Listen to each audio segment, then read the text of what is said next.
Graeme, Heart of Midlothian this weekend. What sort of match do you expect? I expect it to be tighter than last weekend.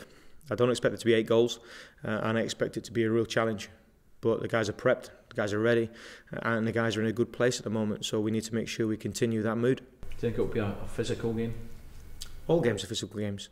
Whether it comes down to a physical challenge or the physical effort you have to put into getting away from an opponent, they're all physical. But we're ready. The guys have put good work in this week, and as I've said, the mood around the group, the work rate of the group has been excellent so far. After the game on Sunday, you're stressed about having to tighten up and everything. Do you have to take a step back as well to look at the positives and the goals and the attacking threat that you pose? You sound like you did my debrief. We did. We looked at the structure when we gave the goals away. It was very, very similar. The areas that we gave the ball away from were very similar to those where we had our launch pad to go and spring attacks from.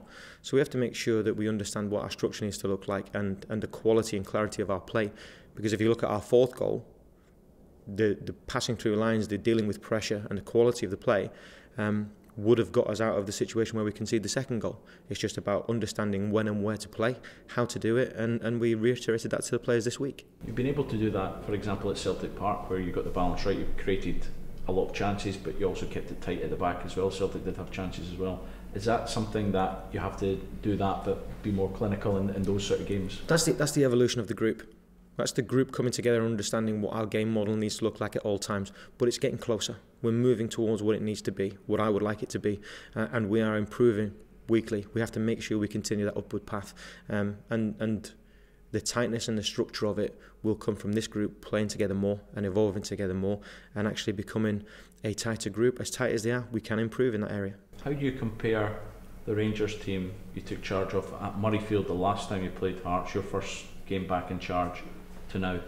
It's very different. There's different capacities, there's different capabilities, but the message is still going to be the same. It's about the players walking out onto the football pitch, fully prepped and able to give of their best. I think you've seen a difference in style, but once again, the message is about the players walking onto the football pitch, taking responsibility and contributing. And I think you've seen different people step up at different times. It was Kenny at Murrayfield stepping in, and Josh. There are other people who've stepped forward and taken responsibility recently. When you look at the fixture list weekend, it's interesting that the top 6 all play each other. Do you think that will set the tone for the rest of the season? Could it potentially open up the league in terms of positions? We don't know, and we don't want to speculate. We don't want to look out with our game.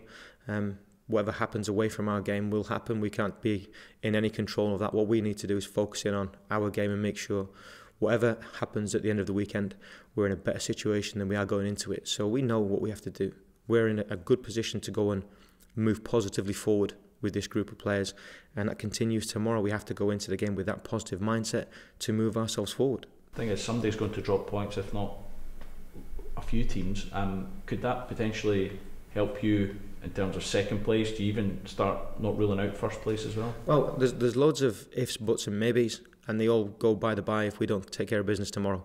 So what we have to do is make sure that we have this conversation again on Monday, and it's a conversation that reflects positively on a good result for us. So let's concentrate on the result. Let's make sure that we go into the game and walk out of our stadium on Saturday having sent our fans home happy. A good performance, a good display, and a positive result for us. After the Hamilton game, you were talking up the attacking options. You've got Craig Levine this week who's been talking about how good he feels his defensive options are. Do you feel that could be an intriguing battle this weekend? I think it will be. As I said, I don't think it will be as open, as expansive as the game against Hamilton, but we are confident that the options that we have, the players that we have, can cause any team in this league problems. The way that we move the ball, the way we shift it, and the individuals within that structure can cause anyone problems. It's down to us making sure that we make good decisions at the right time, and we'll see what will be. But Craig has changed Hearts. He's made them much, much harder to score against. They're far better organised, and it's down to us to accept that challenge of trying to break them down. And looking at your record at Ibrox, it's not been the best this season. What do you feel needs to change in those home games, especially the bigger ones? Well, if you look at the game against Hamilton last week, it was very similar in terms of stats to the game previously at Ibrox. The only thing was we were really clinical this week. We put the chances away. We didn't manage to do that at Ibrox, and then we got a little bit frantic. So we have to understand that we will get opportunities. We have to be patient, move the ball quickly, and really be clinical. And if we do that, we put ourselves in a good position, because we have goal threats within the team, and within the squad. So we have to make sure that we don't get too carried away with it too soon.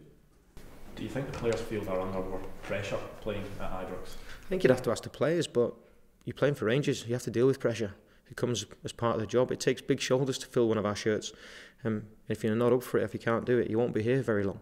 Those that can will find an absolutely adoring public, wanting to lift them up, wanting to actually get right behind them. But it's not down just to the fans to come blindly and follow us. It's up to us to give them something to come and follow and make them come to the stadium in hope and send them home really, really happy. So the players know that. But I think there's a relationship there where we know the fans are desperate for us to do well. The players are desperate to do well for the fans, and we hope that over the weekend both of those things can be satisfied. Graeme, there's a bit of debate this week about whether we have a title race. If you win tomorrow, you're 6 points behind. Do you feel that you can say then that you are pushing for the title if you do that? I think that if we win tomorrow, we'll walk out of here saying we're in a better position than we were when we walked in, and we're moving closer to what we want to be. Other than that, there's nothing else to be said. We will finish where we deserve to finish at the end of the season. We will be the team we want to be, or closer to the team we want to be by the end of the season. But this team is still coming together. We're still in a position where we're improving all the time. If we can carry on getting positive results, who knows what might happen. And I've said to the players just to aim high. Don't worry about anything else. Just aim high and be competitive as we can all the way through the season. Have a positive end to the season. You spoke about how the team has developed since that game against Hearts. How do you think you've developed as a manager in that spell? Oh, wow. I'd like to say I'm more calm, but that's possibly just on the outside. I don't think that the real learning will come from me. I think it's going to take someone out with myself to actually sit down and go through different points. I think my language has changed to the players. I'm more confident in dealing with them and telling them explicitly what I want, and I think that's good for the players. The players want clarity. Other than that, I'm still the same guy. I still see football in the same manner. I'm possibly a little bit happier to take direct control. But as always, it will always be about me facilitating the players being brilliant and trying then to take a backward step and allowing them to get on with what they have to do. Any team news for the weekend? Lee Wallace is back in full training. He was back in full training last week. I still think it's possibly too early for Lee. He needs to complete more volume and get himself closer to our level, which is great, but he is moving on. Bruno is in contention to be selected. Other than that, the rest of the guys are as they were. Ross McCrory, did he have a meeting with a specialist at all? He had a meeting with a specialist when he had his injection in his foot. We're waiting to see how that pans out. The injection is still working.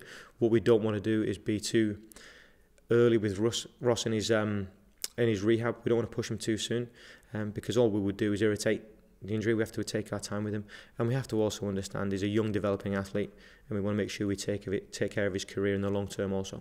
Graeme, have you passed your GCSE and understanding the split and the fixtures that will come from that? No. I knew this question was coming. I'm having a quick online course on it, but no, it's going to come soon. So we're fairly au fait with it in the office, and we're having daily discussions about it. There's so much made about, because Rangers have played or will have played all the teams as the top six stands at home, and they might be due an extra couple of home games. Is that good for you guys, that you're going to have teams that are your rivals at home again for a third time? I think the games that you have to complete, you have to make sure that you're competitive in them, whether they're home or away. We can't control, and I think there's a lot being made about is it fair, is not fair. There's 19 home games, there's 19 away games. You have to deal with them, you have to complete the season regardless of who you play. Whoever comes to Ibrox is going to cause us a challenge and a threat. Wherever we go away, it's going to be a challenge and a game, and we have to get up for. So we understand that the split causes problems for the guys who arrange the fixtures, and we're glad it's not us, but we'll just complete the fixtures as they're given. As somebody relatively new to all this, does it surprise you have this sort of bizarre scenario to make sure you try and get 19 home, 19 away, that it could be 3-1 or? Well, I think if you look statistically, we've played lots and lots of games after the split away from home against the top teams. It might be someone else's turn this time, and it's just the way it is. There's no point bemoaning it, and I'm sure that lots of people would love home games over away games. you have to deal with what the game throws at you. And I think I've been fairly consistent with that message with you guys all the way I've been here. So we have to deal with it. We'll prep for it. We'll make sure that our organisation is done, and whatever game we have, we'll try and go and get a positive result out of it to make sure at the end of the season looks like we want it to.